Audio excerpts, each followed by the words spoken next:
নায়কের সঙ্গে ঘনিষ্ঠ রেখা হঠাৎই বন্দুক নিয়ে ঢুকে পড়েন এক ব্যক্তি।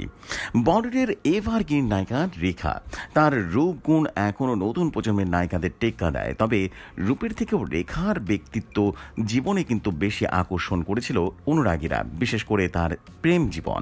অমিতাভের সঙ্গে রেখার সম্পর্ক তো বলিউডের হট টপিক, আর সেই কৌতূহলের টানেই অনেক অনুরাগী হয়ে যেতে চান এই অভিনেত্রীর। তাকে একবার কাছ থেকে দেখবার জন্য নানা ফোন দিয়ে আটেন, ঠিক যেমন ঘটেছিল ওমরার জান ছবির শুটিং ফ্লোরে। ব্যাপারটা একটু খোলাসা করে বলা যাক।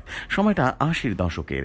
লখনৌতে এক বাড়িতে শুটিং চলছিল রেখা অভিনীত ওমরাও জান ছবির, এবং ফারুক শেখের রেখার সঙ্গে এক অন্তরঙ্গ দৃশ্যের শুটিং চলছিল। হঠাৎই পরিচালক মোফাজ্জল আলী শুনতে পান বাড়ির বাইরে তুমুল চিৎকার হচ্ছে। জানলা দিয়ে দেখেন রেখা এক ঝলক পেতে বাড়ির বাইরের লোকজন রীতিমতো সমাগম করছে।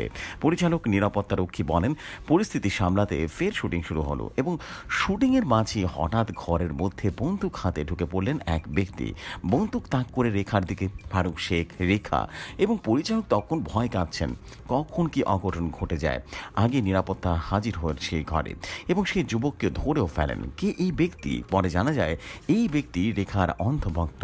ফারুক শেখের সঙ্গে রেখার অন্তরঙ্গ দৃশ্যের কথা জানতে পেরেই বন্দুক হাতে শুটিংয়ের ফ্লোরে হাজির হয়েছিলেন। তিনি নিজেকে রেখার প্রেমিক বলে দাবি করেছিলেন। এসব ঘটনার সম্প্রতি এক সাক্ষাৎকারে জানিয়েছেন ফারুক শেখ। ১৯৮১ সালে মুক্তি পায় ওমরাও জান। বক্স অফিসে খুব একটা সাফল্য না পেলেও এই ছবি ফিল্ম সমালোচনার প্রশংসা কিন্তু দারুণ কুড়িয়েছিল। এমনই সব নিত্য নতুন নিউজ পেতে রেডিও শহরের সাথেই থাকুন।